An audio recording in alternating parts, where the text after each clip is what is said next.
so much for joining us to kick off the fall season. This is our first Power Breakfast of the fall, and we are really excited to hear from our special guest speaker today, New York City Police Commissioner Edward Caban. I will say, I have never felt so safe. We have the police commissioner here. We have all the top brass here. We have DA Katz's detail here. We have our own security. We have Kevin and Rich back there who does our ABNY events. Usually Donna is here keeping us safe. So no matter what's happening outside, I want everybody to know we are safe in here. So everyone can let their hair down. So before I invite Stephen up to introduce the commissioner, I'd like to just quickly mention what we have coming up here at ABNY. So while Commissioner Caban and the NYPD is keeping our city safe so that we can continue business as usual and business better, and we invite tourists back and we get things moving, ABNY is doing what we do best. We are bringing people together to convene and discuss the issues that make New York City great. Our panelists here, as you see them here, from my left down to the end, we have the Chief of Department, Chief Maddrey. We have Chief of Training. I have permission to call her Lola. Chief Obey. We have Chief of Crime Control Strategies, Michael Lipetri. I'm sorry. Yes, that was one of the easier ones. We have Deputy Commissioner of Strategic Initiatives, Chief Barrows. And we have Chief of Staff to the Chief of Department, Assistant Commissioner Daughtry. So if we could give them a round of applause. I'd like to now introduce our chairman, Stephen Rubenstein, who will introduce today's special guest. Stephen?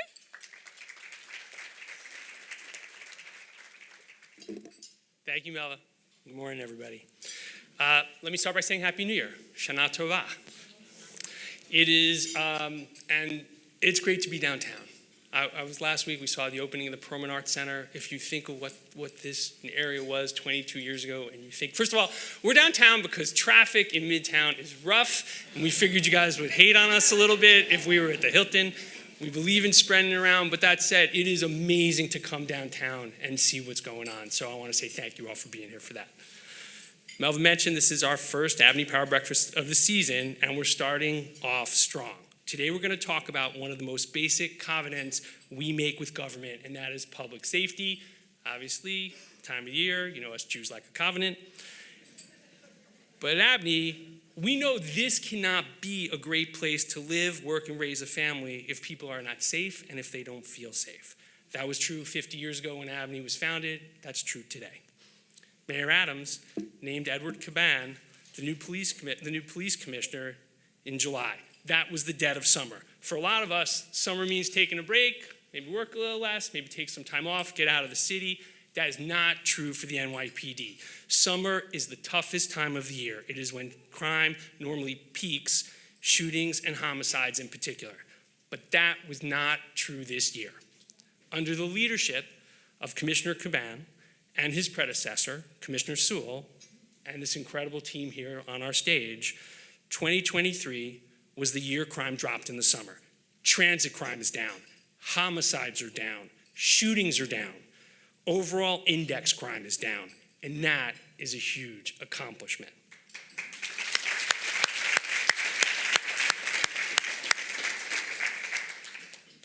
Commissioner, just know how grateful we are to you, to the men and the women of the NYPD who spent this summer working the beat and making our city safer. So thank you. Before we bring the PC up on stage, I just want to say a few things about him as a way of introduction, things I know that will mean a lot to our community here at ABNY. First, we honor his incredible record, 32 years of the NYPD, from his days as a rookie cop, a self-described Puerto Rican kid from Parkchester, walking in the doors of the 40 precinct in the South Bronx. His first job was a foot post, and a 20-something Officer Caban relished being out of the car, walking the streets, and talking to people face to face. That brand of policing was in his blood. He is the son of a detective in the Transit Bureau who himself was a pioneer fighting for better representation for Hispanic New Yorkers in the department.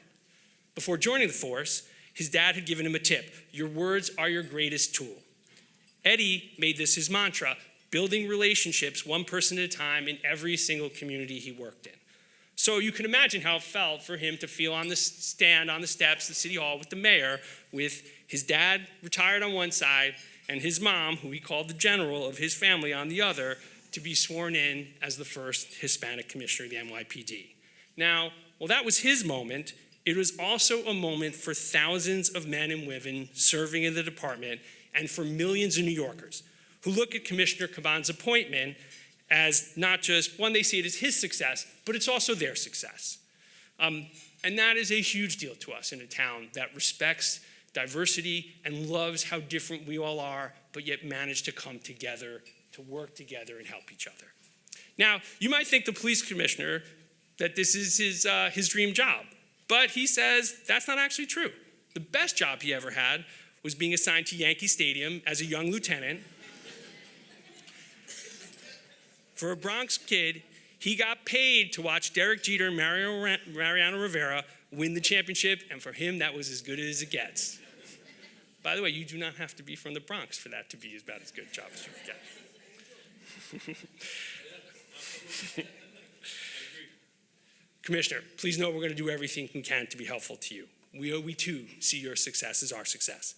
Everybody, please give a warm ABNY welcome to Police Commissioner Edward Caban.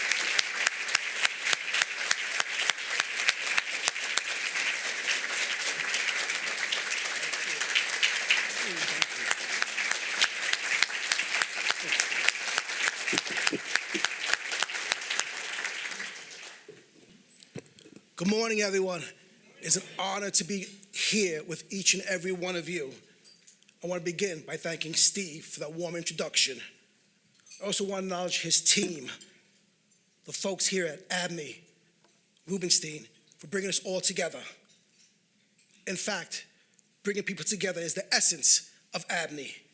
In many ways, and on so many issues, ABNY is the glue that bonds. We have real estate, finance, government, retail, and the not-for-profit spaces all here. ABNY activates people, rallies them around like-minded people. And quite frankly, long before our mayor adopted the phrase, the people in this room have shown everyone what it means to get stuff done. We saw this when there was a call to action to help the city address stolen vehicles. And ABNY purchased a large quantity of air tags to hand out to motorists. We are grateful for that and so much more. When you look at the NYPD in September of 2023, we have come a long way from this administration first took over. And in some very recent news, I heard they sworn a new commissioner, some guy from the Bronx. Very nice guy, I'm told. But in all seriousness, when I took over as PC, the mayor had very clear expectations. We had to keep pushing violence down. My predecessor, Keyshawn Sewell, had begun to turn the tide on persistent violence. But my tenure was beginning just as the summer was heating up. And as most New Yorkers know, the summer months are not typically a time when crime goes down. In fact, it's usually quite the opposite. But thanks to relentless, data-driven deployments and a host of other crime-fighting strategies, the summer of 2023 saw reductions in murder and shootings and virtually every other crime category. Let's look at the month of August, for instance.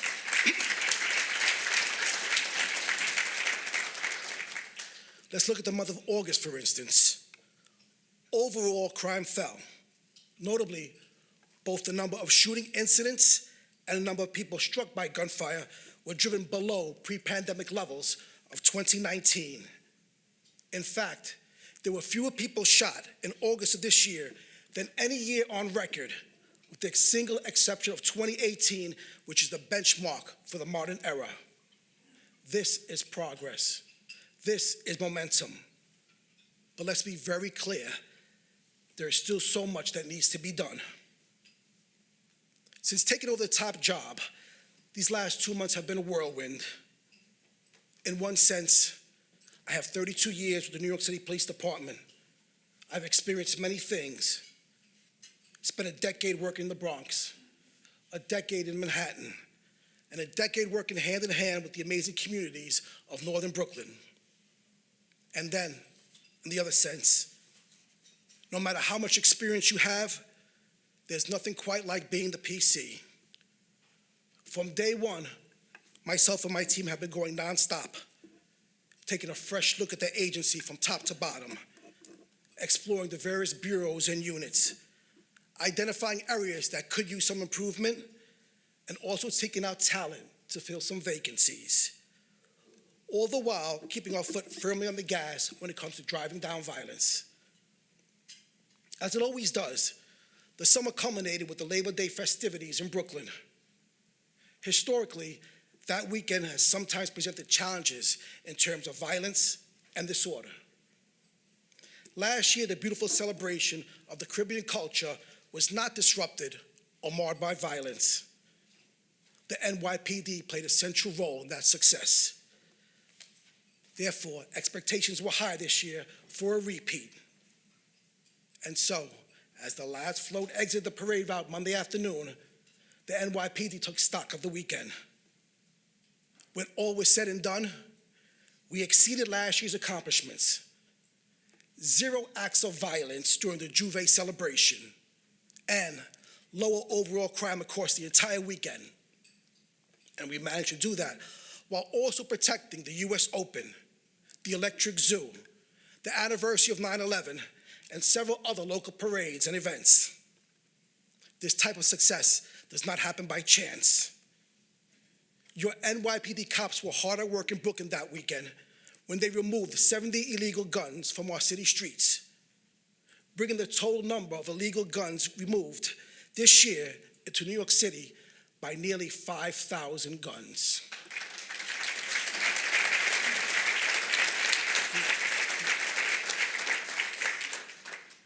We have often heard our mayor talk about public safety being the key to prosperity, and I couldn't agree more. In fact, we are seeing a showcase of these two concepts come together in our city right now. The 78th United Nations General Assembly is in full swing today. The president has been in town since Monday. We also have many other presidents and leaders, over 170 heads of states in all, visiting New York City right now, and they have their families with them, staying in our hotels, shopping, dining out. It is the largest gathering of world leaders anywhere on the globe, and is a tremendous boon to the economy. And together with our partners, the Secret Service, the State Department, the FBI, and more, it is happening on our watch. I've been getting up-to-the-minute briefings. The coordination is seamless. The plans, flawless. This includes allocating resources for protests, both planned and unplanned. We saw this in Lower Manhattan and around the UN with climate protests and a face-off between opposing parties from one visiting nation. There are parts of the world experiencing turmoil and war. It is our job to ensure New York City does not become a stage for those conflicts. To that end, I'm proud to say New York's finest is doing a terrific job. Of course, with all these dignitaries and security protecting them, one thing we cannot control or avoid, Steve, is the traffic. There will be gridlock, and as always, the best bet will be to use public transportation. Fortunately, our transit system is also marked by improvement in safety this year. Investments were made last year. We surged thousands of officers into the transit systems. Our officers knew what our expectations were, and the results speak for themselves. Overall crime is now at pre-pandemic levels. This year, we are down roughly 5% in overall crime, with robbery seeing double-digit reductions in 2023. Contacts around fare evasion have more than doubled, and there have been upwards of 125,000 civil or criminal summonses issued in the system so far in 2023. Our plainclothes and pickpocket teams are out there arresting those who work the transit system. Our arrests are up by more than 50%. And as far as addressing the persistent issues of mental illness and homelessness, our message has been clear. It is not a crime to be homeless. And we also understand that we cannot arrest our way out of mental health issues facing our city. That is why we have partnered with the Department of Mental Health and Hygiene, as well as the Department of Homeless Services and the MTA to conduct vital outreach. Where services can be provided, they are being offered. And these types of contacts have increased significantly over the last year. But let me for a moment acknowledge something that many folks might be thinking. As I stand up here and recite crime category after crime category being down this year, I realize that the data might not match a person's individual experience. Yes, there have been victims of crimes. People have been harassed or threatened and have never reported their experience to the police. Many sensational acts of violence have also been shared widely in our news. They leave a lasting impression. All these things inform how you think. This is the intersection of perception versus reality. I say this once again to affirm we are not even close to being done. But I also think it's useful to acknowledge the reality that crime can go up or crime can go down. And given the two, I take a measure of comfort in seeing things move in the right direction. One crime category that has given us a challenge is that of stolen cars, or GLA as we call it in the NYPD. Perhaps another product of the COVID era. But the rise in GLA has also been driven by the TikTok challenge surrounding the thefts of Kias and Hyundais. Regardless of its origin, the impact of crime is felt the most by everyday New Yorkers. Their car is an extension of their home, and to have it stolen leaves a lasting impact. This is why the NYPD recently launched a comprehensive plan to address this crime. Using advanced technology such as license plate readers, along with our aviation unit and some other GPS tracking tools, we are simply not just tracking stolen cars. We have a multi-layered approach to this effort, and the results are very encouraging. Arrests around stolen vehicles are up about 50% this year, and nearly 150% over the last month. And we will keep the pressure on when it comes to this crime, working with our partners in the District Attorney's Office to build the strongest possible cases. Now, shifting now to some quality of life related issues. The proliferation of illegal scooters and ATV have long been on our radar. Operators of these vehicles are often unlicensed and uninsured. They drive recklessly, putting everyone around them in danger. We have made a concerted effort to address this condition. So far this year, we have taken more than 13,000 of these vehicles off our streets. This is an added value to the type of enforcement.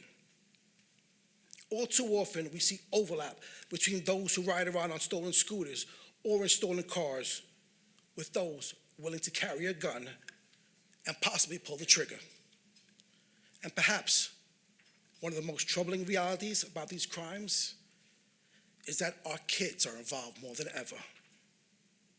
Our arrest of people under the age of 18 for stolen vehicles or weapon possession is up nearly 35% this year. The impact of this trend cannot be overstated.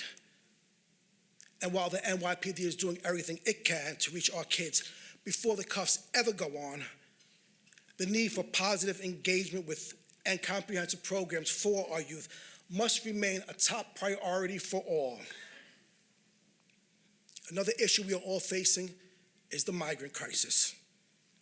And as we understand, this complex issue extends beyond the scope of the NYPD in terms of long-term solutions.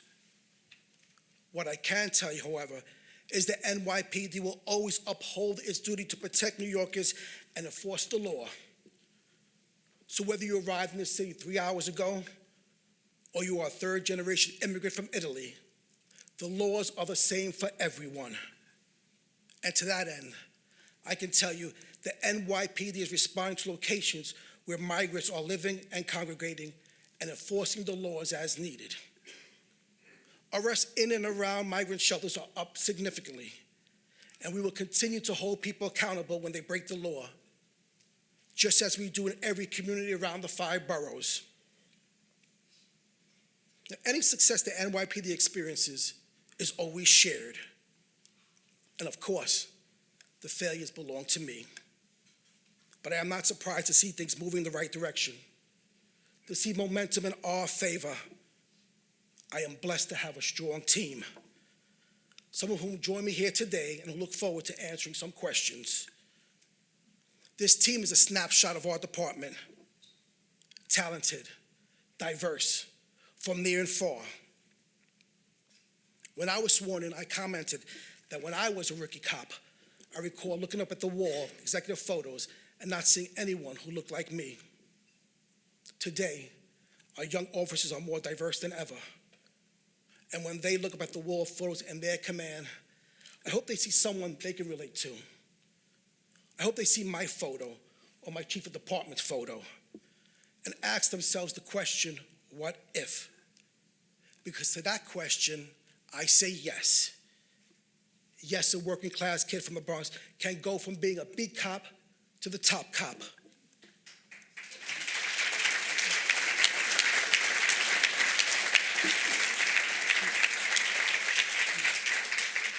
Yes, a Puerto Rican can be the police commissioner.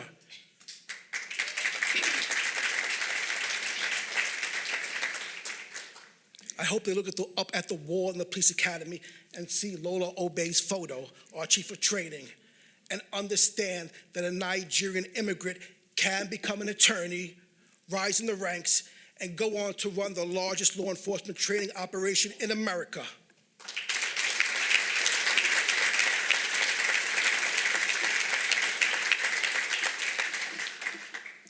The answer to every question about the future is yes. New York City is a global city. It does so much for so many. The people of ABNY, the people in this room all play a huge part in that important work. And the one thing I will leave you with, the truest thing I can tell you is that the women and men in blue who reflect this global metropolis we call home are your partners every step of the way. They are committed to the work, to our city. They too want a better New York for all.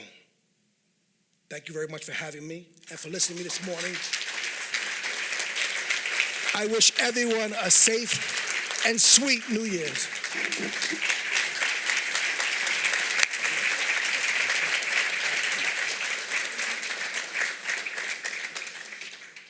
All right, thank you, Commissioner. We have a lot of questions, as we do in this crowd. I guess I'd start by talking, you talked about crime over the summer and strategies in reducing crime, and you talked about increased arrests amongst youth. And sort of it seems to be there's a trend in younger members of our community committing crimes. So I assume outreach, outreach is obviously everybody's responsibility, but it seems like a unique time for the PD to do outreach because of the increased diversity in the department and kind of the way the PD really reflects more of our city. So can you talk a bit more about how you're interacting with kids? What are the strategies? Maybe some of the things you learned as a B cop that you're now using as the PC.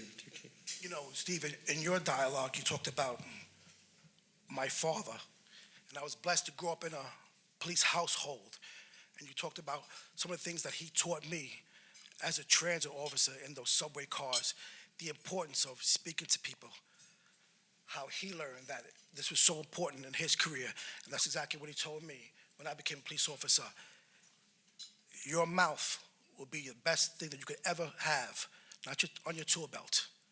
And throughout my career, you know, I've said I've worked in many different boroughs, from the Bronx to Manhattan to Brooklyn, and talking with people, the one thing I took out of it was, and they'll always say, no matter what community you go to, they're not looking for a brilliant mind that speaks. They're looking for a compassionate heart that listens. someone who's going to help them with their problems.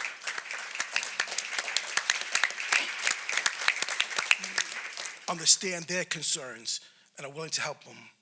And there came a point in my career where I had the good fortune of working in Brooklyn with someone who I consider a mentor, someone who I thought was the best person I've ever seen interact with our communities, different events from sleigh rides to now Community Comstat, and that is our Chief Jeff Maddrey. I'm sure he could talk about some of his initiatives.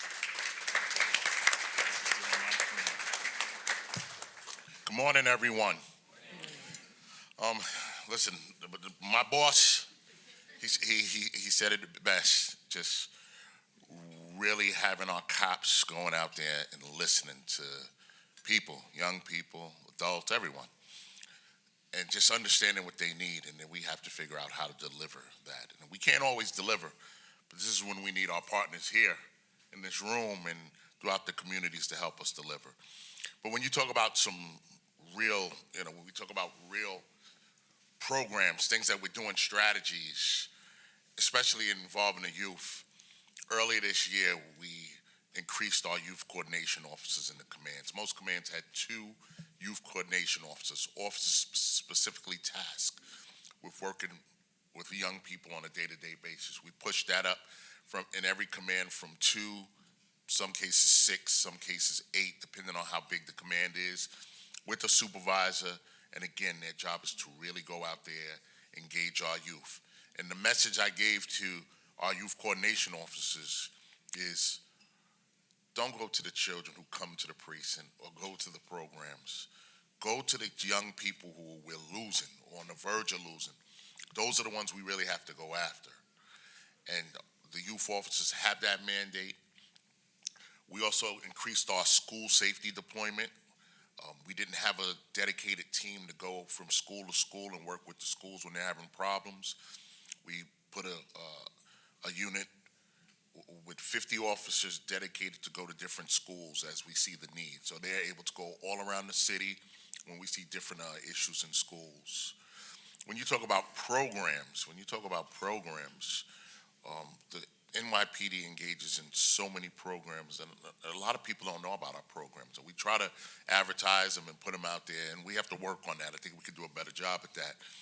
But we do things from helping young people with financial literacy, life skills, all kinds of life skills programs that help develop that, interview skills, resume writing, tutoring programs.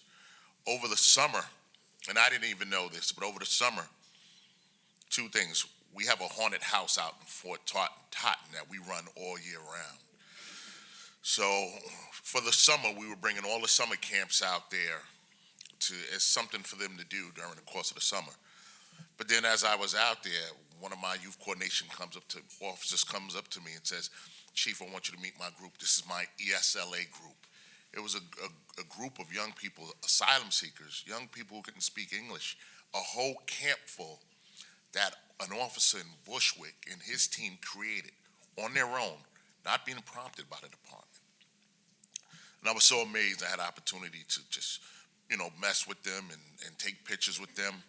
I couldn't really speak with them. I couldn't speak the language, but I was able to communicate with them. We can always communicate in other ways, and we had laughs. We pointed at the haunted house and just understood each other, had an opportunity to take pictures with them. But this is some of the creativity that goes on in the department that we're not even aware of sometimes. We have officers who are out there dedicated to their communities, and they're working with young people, and they're creating small programs on their own, reading programs, leadership programs, after-school tutoring. We have it all in this department, and it doesn't get advertised as well as it should be, and we have to work on that. But if you go to any of your local precincts and ask what they're doing with the youth, you'd be surprised at some of the things that they're doing personally, besides the things that we mandate from them. And if anybody saw over the weekend, we had our Times Square takeover where I did my annual 3-on-3 basketball tournament. We did it right in front of the Red Steps, 5 basketball courts. Up on the big screen, they had me up there missing jump shots. I tell them, I said, who's filming this stuff? Don't embarrass me. I can't play basketball like that. But we do a lot with our young people. We're going to continue to do a lot with our young people. It's so much more than traditional good guys and bad guys, cops and robbers. We have to step out those traditional lines, work with our young people so they don't ever get involved with the criminal justice system. And we'll keep on doing that. Thank you. Thank you. I just want to say, I know how hard the job is that you guys do just to protect us, and that it is not lost on us the effort you guys make in outreach and all the things you talk about, which are hard and probably especially hard given the core of what you're responsible for. And I just want to say thank you, because it sounds like it's a lot, and it sounds like it also makes a big difference. So thank you. I want to ask about data. Obviously, we talked a lot of stats, and since Chief of Crime Control Strategies Michael Lipetri is here, can you talk a bit about where you're focused on data at the moment, and a bit more granularly about how you guys, and not Commissioner, not to push this away from you, how you're using data now as a mechanism to keep the city safe? Before Mike answers, and I apologize, Mike, I just want to jump in, because we look at where we were when we started the administration. We were up over 40% in crime to where we are now, down in crime for the first time in 3 years. And I want to give a lot of kudos to Mike Lipetri, who we like to call our quarterback, who's relentlessly looking at our numbers, our figures, and he'll take you through them. And thank you, Mike. Thank you, Commissioner. Just to start with some of the, the crime data, and, as we all know, when we talk about crime data, we're talking about victims, right? So I just want to expand for a couple of minutes on what we saw this summer and compare it to the past 3 years. First and foremost, Chief Maddrey had cornered me in my office in April and said, Mike, we got to do something different, and obviously under the leadership of Commissioner Sewell at the time, and Commissioner Caban as being the first deputy commissioner, we really did need to do something different, and we did. And what we did was we identified areas in the city that have historic high crime in the summer months. So how do we, what do we look at? Well, we look at street crime, right? So when we look at not just violent street crime, but we were looking at shoplifting. We were looking at street robberies. We were looking at the lawlessness that, unfortunately, a lot of us have seen over the past few years. So we overlaid the data, and what we did was we saturated those areas with foot patrols. 70 areas in New York City, 31 precincts, 4 PSAs at the highest street crime times that we saw, and those were between 5:30 and 2 o'clock in the morning, 7 days a week, when then the time increases to about 5 o'clock in the morning on Friday and Saturday. So the officers stayed out there until 5 o'clock in the morning on Friday and Saturday. And what we saw between the months of May and the middle of September was 600 less shooting victims than 2020, 400 less shooting victims than 2021, and 215 less shooting victims from 2022. So that's a lot of victims of violence. And when you drill down on the data even further, and you use those hours and you capture the reduction, it even goes further as far as the overall reduction. The city saw a 26% decrease in shooting incidents in the summer months overall. When you drill down to those 70 zones that we established, it increases to 32%, and it also increases to 1,000 less index crime victims. So the officers were in the right areas. It was a huge undertaking by many, many, many people. But ultimately, the men and women who were out there late at night on foot patrols in some of the toughest areas of New York City did the job, and they did it outstanding. And we will continue to be relentless and decrease the victims of crime in New York City. So we talk about analytical tools.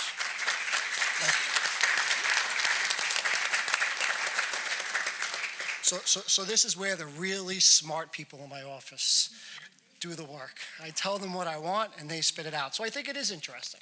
A lot of times people are like, so what does the NYPD do to analyze their data? Well, think about billions of records, right? Think about that. Billions of records being analyzed by the NYPD. So it starts, we use Python. Python is like the back end to where we are able to analyze those billions of records. We use COBOL to do link analysis, Argus Pro and Web to create advanced map and geospatial analysis, the Domino environment where we use Python and R, DB Visualizer to create structured query language to get data directly from databases and connect them, Cellbrite to do phone analysis. We also use Cognos, obviously, for our reports and for our data, ESRI dashboards for our NYPD, which comes back faster than ever, which really enhances our Detective Bureau's capability to link a firearm to many different areas.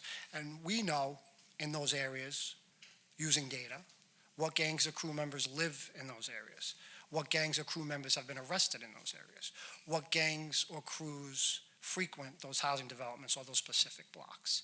What motivates that gang? Is it social media driven? Is it driven by making money off of credit card fraud? Are they making money off of doing organized shoplifting? Are they making money drug dealing? And that's how we target these crews. It's all done with a precision model. We don't cast that wide net anymore and say, okay, well, this area has a lot of street violence. Okay, we know that, but what's causing the street violence? Like I said, they could be fighting over a lot of different things. So those are some of the tools, but there's just a couple more minutes of what I want to talk about, and that's retail theft. Because I see a lot of people here that I've met with for many times over many years, and the retail theft that continues to plague New York City. But I will say we're moving in the right direction, and we have a lot of work to do. Retail theft is down approximately 8% this year compared to last year. What I like is that retail theft arrests are up 19%. So an 8% decrease in retail theft, but an 18% increase in retail theft arrests. But it's not just it does not start with placing handcuffs on somebody. As I always say, that's just the beginning of the journey of who we're putting handcuffs on. And that's the important thing, right?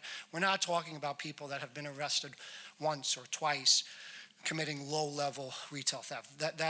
Those individuals do not come from a conversation from me or to a DA's office. And sitting in front of me is DA Katz from obviously from Queens.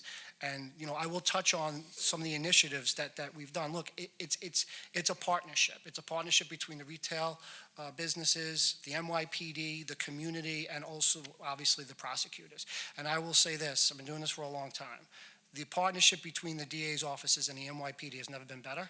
The partnership between the DA's offices and the NYPD when it comes to retail theft has changed immensely over the past couple of years. Right? We talk about recidivism-driven crime.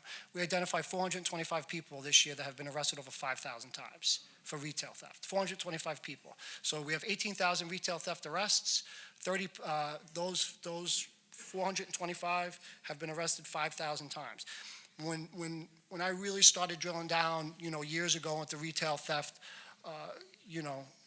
issue, not many of those individuals were incarcerated. I would say approximately 15%. That is almost doubled now. 31% of those 436 people are incarcerated today. And quite frankly, they should be incarcerated. They should be incarcerated because they've all been arrested. They all have over 7 arrests for retail theft. But again, if the DA's office isn't sharing data with us, and we're not sharing data with the DA's office, and we're not using initiatives like serving people with trespass notices, and then arresting that person for then a burglary if they commit a crime, not just for entering the location. But again, what are we getting at that time? We're getting an arraignment for burglary. And that's what we ask. We ask, okay, well, if we're going to do this, we have to do it right. And again, that's credit to the DA's office across the city.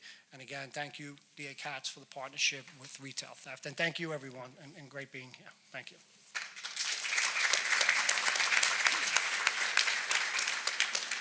Commissioner, we talk a lot about the crime in the here and now. Can you also talk a little bit about what some long-term initiatives are for the PD, and a little bit have they changed since you took over?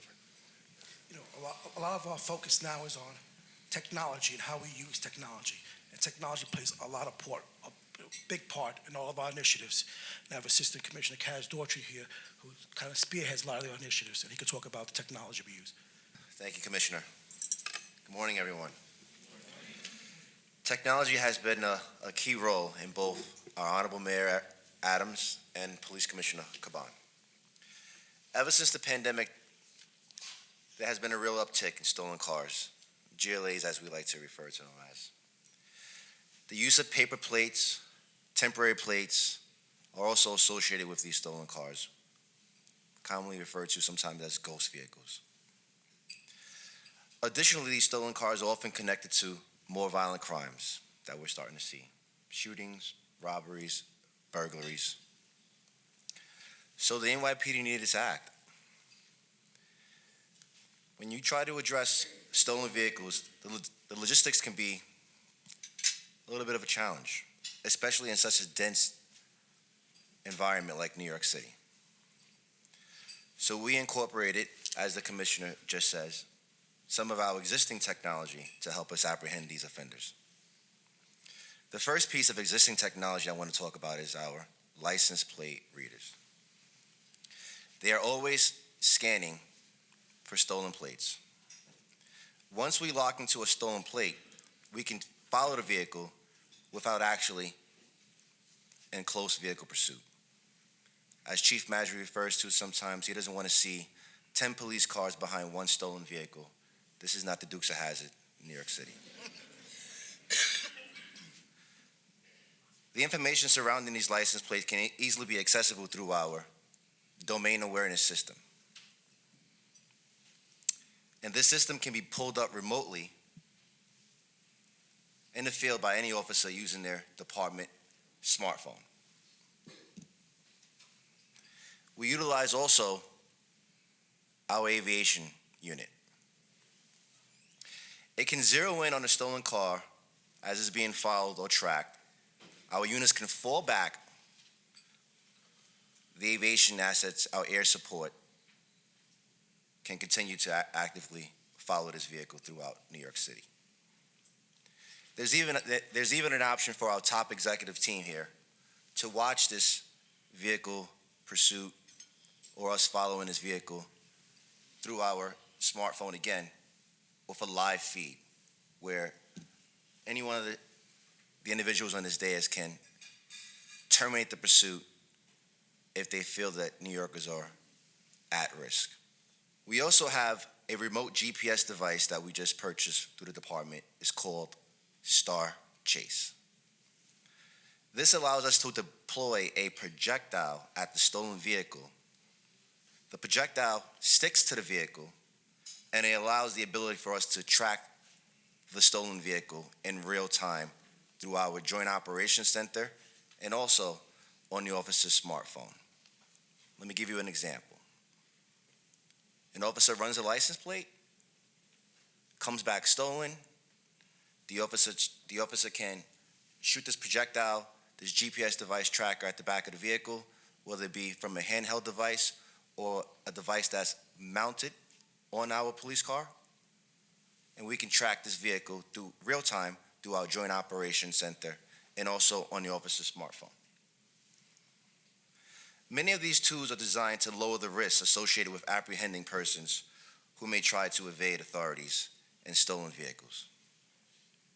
I say this, the days of doing what you want to do in New York City under this executive leadership team and our mayor are over.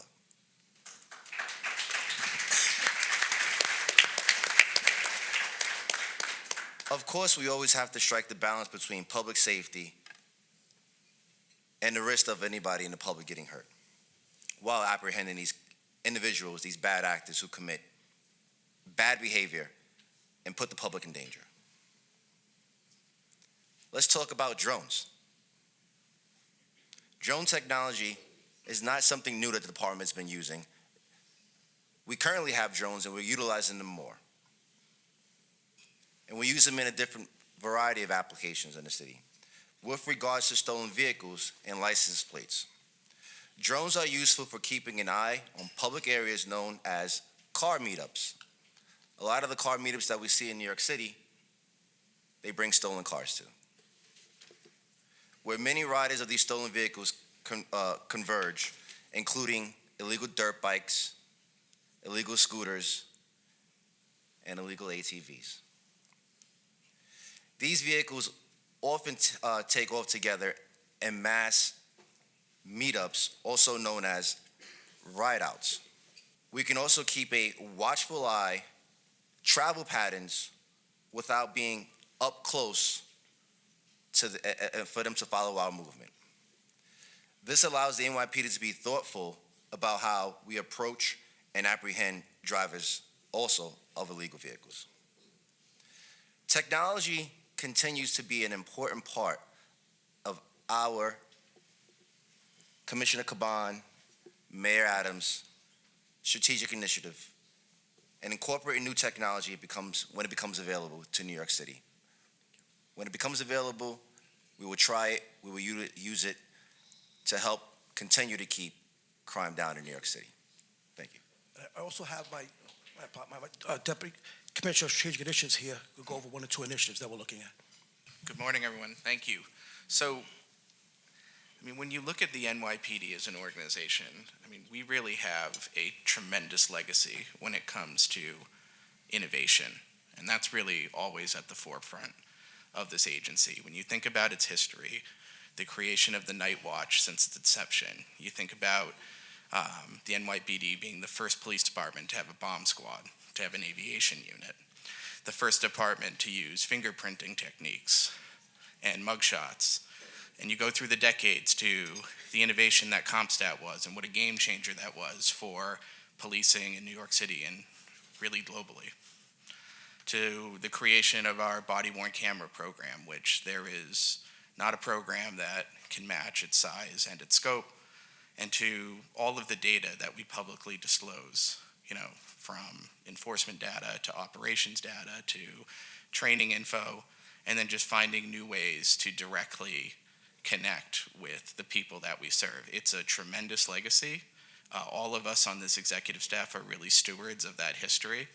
And I think I know the direction from Commissioner Caban, but I think the direction from any police commissioner is that continues, that we continue to push this police department and, quite frankly, the policing profession for the better. One of the, specifically some of the initiatives that we're doing in the department, we announced our strategic plan earlier this year under Commissioner Sewell, and it's something that's continuing under Commissioner Caban. And it really has 4 goals. It's a 2-year plan. It's to strengthen our workforce, promote wellness, give our officers the best training and the best tools to do their jobs, to transform policing through technology and innovation, to connect with our community partners in new ways, and to promote public safety and respect in everything that we do. And with this plan, we have pushed every one of our bureaus at the NYPD to buy into this, to really take a look at every program, every initiative, every plan that you do over the next 2 years, and kind of shape it and mirror our strategic plan, and how every one of those plans, initiatives, and programs that they do reverts back to one of those goals. Because if we meet those goals, those 4 goals I talked about, the NYPD is really going to continue to elevate itself and further solidify that it is the leader when it comes to law enforcement. It is the leader when it comes to policing. It's going to be the leader when it comes to providing services. It's going to be the leader when it comes to community connectedness. And so there's a tremendous amount of progress, I think, that we're seeing under this plan. A couple of things I'll just talk about initially. So one of the things that we started in 2022 was we did a top-to-bottom review staffing analysis of the department. We wanted to strengthen our workforce by strengthening the patrol force. And we looked at positions where some of our officers were assigned who could be doing administrative duties that could be filled by a civilian. So we have pushed hundreds of officers back out onto the patrol force and have been able to backfill them with civilians. And that's a lesson that we took from many of the industries in this room. I know when you're running your businesses, running your nonprofits, even looking at your agencies, you're always looking at how do you become more efficient, right? How do we deploy resources correctly in good times, tough times? And it's been important work that we've done. We're also strengthening our workforce through the modern tour chart that we've been piloting in our Bronx commands and some of our transit commands. The Police Benevolent Association, which is the union that represents most of our uniformed officers, signed a new collective bargaining agreement with the city. And in that agreement, it directs that the department pilot what's called a modern tour, where officers can be working 10-hour and 12-hour daily tours. So they're working more hours during the day, but they're getting more days off. So some of our officers, instead of working 5 days in a row with rotating days off, they're working 3 days, or they're working 4 days. And that's more time for our officers to spend with their families. It's more time for our officers to pursue professional development opportunities. And quite frankly, it's more time for our officers to, take that mental break that they need, which is important. And we're finding new ways to connect with our communities through Community CompStat, which has been referenced, where we are bringing the community into our CompStat process to identify local issues and talk about solutions. There's 2 other initiatives I'll just hit really quickly. We're always looking at how we can provide accessibility to the public. We want to be the most accessible police department in the world. And that started with efforts like our online crime reporting system, where you can report certain crimes to the police department online and get the same level of service that you would in a precinct, to all of the data that we publicly post. My office, we publish 45 different reports on a monthly and quarterly basis regarding data related to the police department. Like I said, it can be enforcement data, operations data, training info. We release tens and thousands of data sets on the city's open data portal. And earlier this year, we started an initiative where we are sending alerts to elected officials, public safety alerts, to give them the clearest picture of crime that's going on in the city. Because our elected officials, they're passing laws that impact public safety, impact the operation of the department, and it's very important that they get the clearest picture possible of crime in the city. Yes, I know. Thank you. Thank you for confirming that. Thank you, Gail. And we're moving towards, and I think I say all this because we're moving towards really developing an app for the public to be able to download on their phone, an NYPD app, where you can get a lot of the info that I just talked about at your fingertips. And then the last thing I'll just talk about is related to professional development. So it's called our United Cities program, which is something I'm actually really excited about. And it's a program that's existed since 2020. We signed an MOU in 2020 with the London Metropolitan Police, which is one of the few police departments that is really a peer to the NYPD when you talk about size and scope. And what we did with this MOU is set up kind of an exchange program where we're exchanging information, we're developing best practices, and we have this ambassadorship type program where officers from the NYPD are paired with their peers in the London Met. They meet virtually once a week. It's a 12-week program. They meet virtually once a week, and they talk about a local public safety issue and how they can develop solutions to resolve it. And that works towards basically a presentation that they give to department executives at the end. It's a tremendous professional development opportunity for our officers, but it's also something that I think further highlights the point that the NYPD is and should be really an international thought leader. To really be an international presence when it comes to policing. We're more than just a municipal police department, and initiatives like that, I think, really hammer that home. Thank you. Thank you. So I'm just going to close with one question. We'll talk a little bit about training.